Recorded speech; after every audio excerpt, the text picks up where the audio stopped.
been placed before court. The defense had submitted detailed written heads of argument in advance and then addressed the court yesterday, being the 15th of April 2026. Therefore, the court has indeed had sufficient time prior to yesterday to read, peruse, and after yesterday's arguments to digest what has been presented to court by the defense. I will start off by, it goes without saying that in this instance, the defense had requested that or stated that there is no other sentence which is appropriate save for a non-custodial sentence, and I will continue with that at a later stage. Therefore, the court has had the opportunity to visit and peruse all the case law as quoted in great detail by the defense and has given it the full attention that it deserves. The case law is attached, although in 3 pages, to the heads of argument filed by the defense. It will be a moot exercise to repeat all the cases listed, unless you would require me to do so. The same may be said regarding the pre-sentence report. It was submitted to court on the 23rd of January 2026, and Ms. Thompson had read the report into the record verbatim. Therefore, there is no need to repeat the contents, as it is reflected and recorded and forms part of the written transcription and record of this court. The court therefore has had more than sufficient time to peruse and to take note of the contents of the said report, and combined with the evidence in chief, the cross-examination that followed, including the re-examination and clarity questions by court, it is clear that the said pre-sentence report has been noted fully, and I will deal with the recommendations shortly. The contents are noted and accepted, therefore, as evidence on behalf of the accused person. The court will, however, refer to a few points that may require a response from court at a later stage. The court has indeed scrutinized the case law quoted by the defense in paragraphs 25, 26, and 27, and the court reiterates the importance of the findings made regarding the role of the courts in upholding the Constitution, wherein the state is described as the role model for our society. This court is in total agreement with the submissions that it... let me just open this file.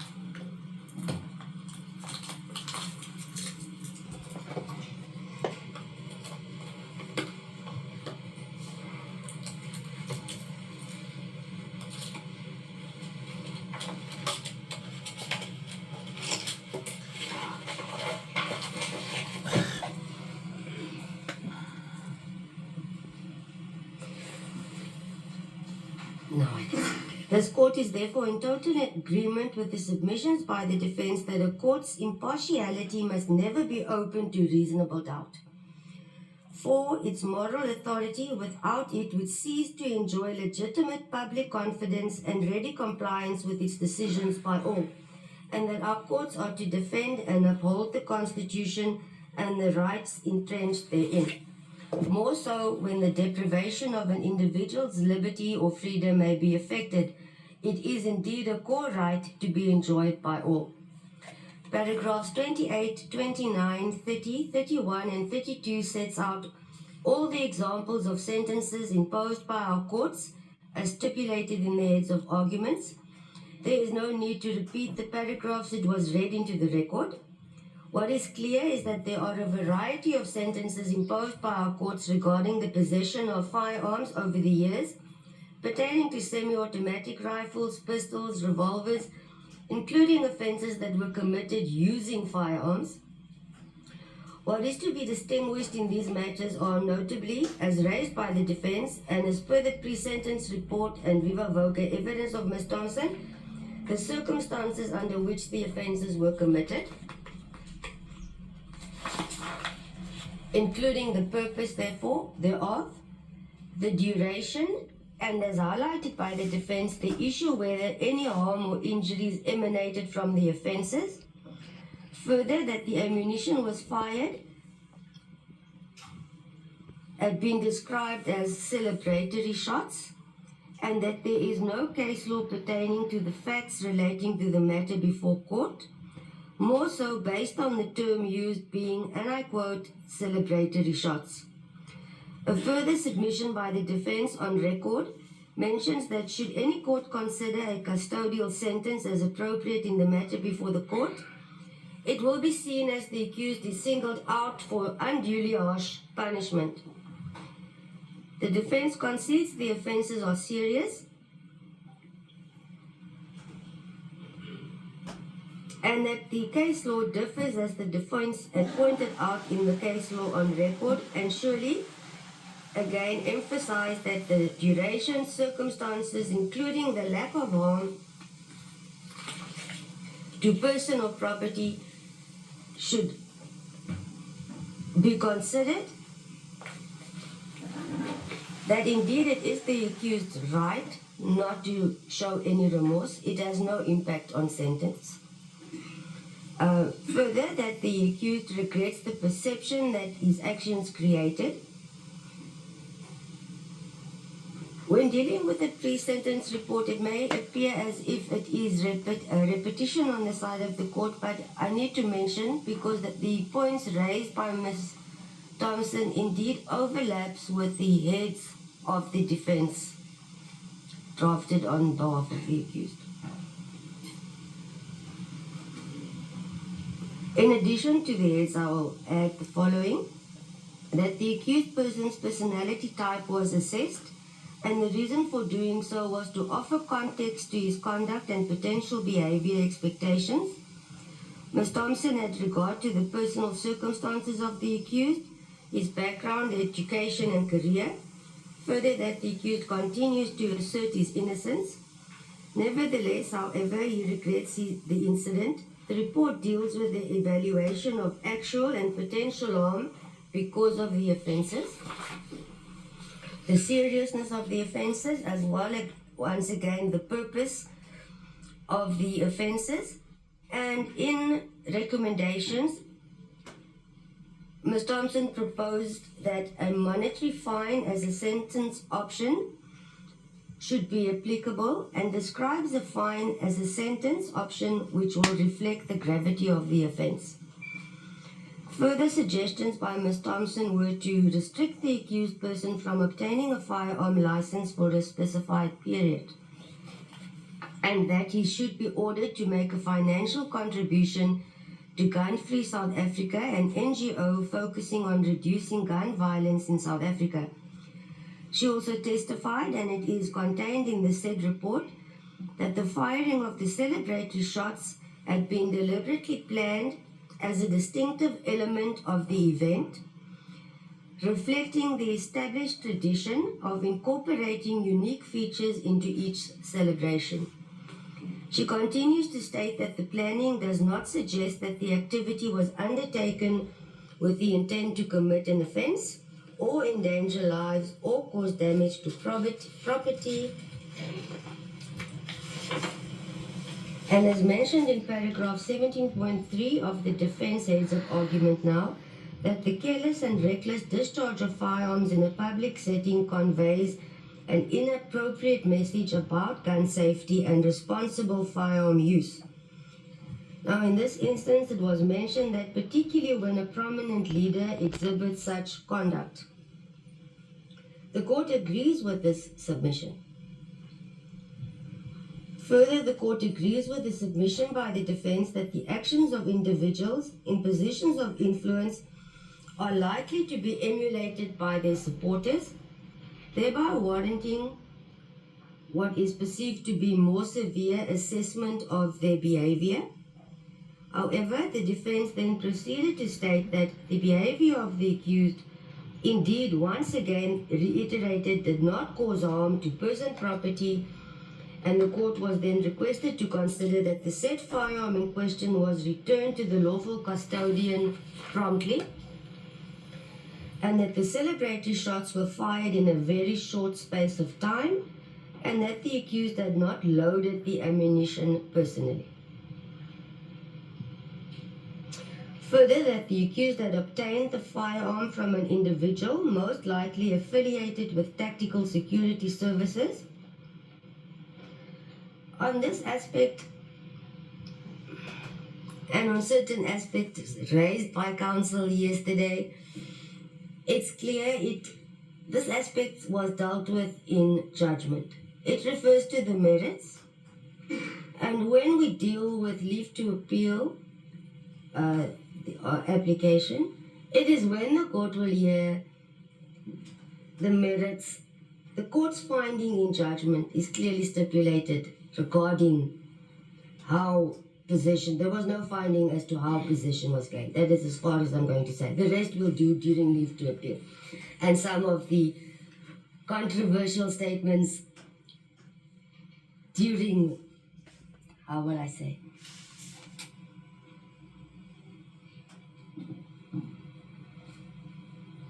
reply by replying counsel.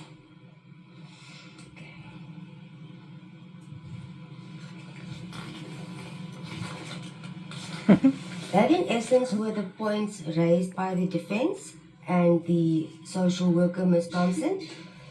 And as I've stated yesterday, reading the paper gives new meaning when one hears the oral arguments in court.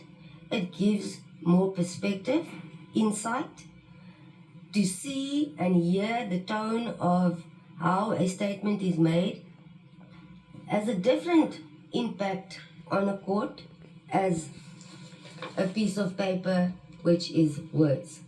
So therefore it was important for the court yesterday to pause when it did and then retire to indeed consider sentence. Those were the aspects as stated, dealt with by the defense, and I will now deal with the aggravating circumstances as indicated or raised by Advocate Caesar on behalf of the state. The state submitted that they request that the court should consider a custodial sentence in this matter for the following reasons. That the incident was planned and it was deliberate and executed with precision, and that the submission is made based on the accused's own evidence. Also on this aspect, I would say we will deal with the merits once we reach that point. Further, that it was a collective decision made by the EFF's leadership and that it was planned to entertain the crowd to ensure that the crowd is not bored during the event. In this regard, the state relies on the submissions based on the evidence of the accused that, I quote, everything was perfect and calculated and designed to be the way it was done, unquote. Therefore, it was not an act based on a lapse of judgment. These submissions was then substantiated based on the case law by the defense. This part is boring. I'll just pause a little bit. The state and I'll the pause a defense little bit basically, in fact, for 2 relied minutes. on the same case law pertaining to this matter. Is, I would say, a fact. Submissions made thereafter by the state requested the court to consider that the accused is a member of parliament and also the president of a political party admired and followed by millions of South African citizens, and arguing that it is aggravating and not mitigating as per the defense submissions in this regard.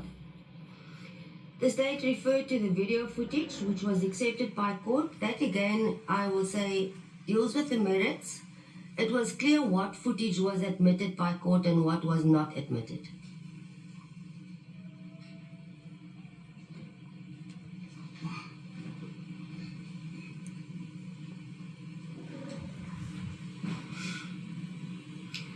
The state alleged that the accused clearly lacked insight and accountability and sought political justification as an excuse, thereby undermining the public confidence in the administration of justice. These submissions was followed by the concerns the state raised regarding the evidence and pre-sentence report drafted by Ms. Thompson and the findings by the witness and the submissions by the defense regarding the brevity of the possession and that it was not accidental, and that the discharge of a semi-automatic rifle cannot be described as benign, and since the risk of injury or harm is extreme. Celebratory purposes in this regard, the state submitted that this type of discharge may not be condoned,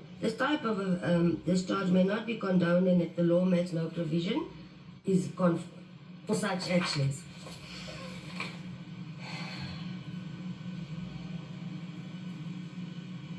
The state then embarked on the discussion and submissions regarding the case law, which was placed on record. I am not going to repeat, it has been noted.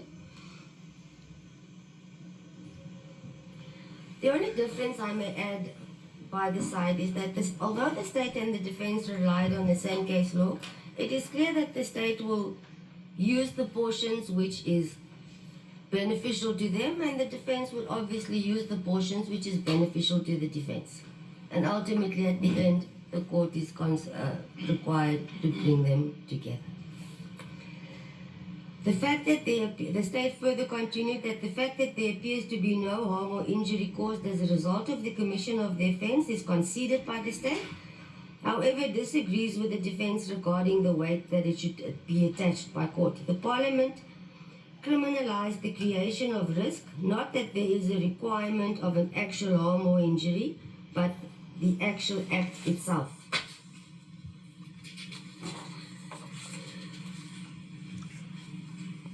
The state continued to highlight three, which they termed, I'll say, pointers, that being the imperative of equality before the law. I'm not going to elaborate on that point at this stage. The imperative of proportionality and the imperative of deterrence. Those were the three highlighted by the state.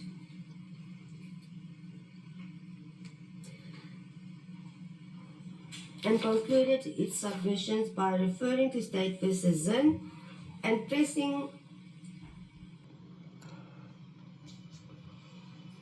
I'll pause it a little bit. Let me cut to 17 to 18 minutes, then I'll continue again. I'm trying to also expedite them. It's going to be too long. It will be difficult to download.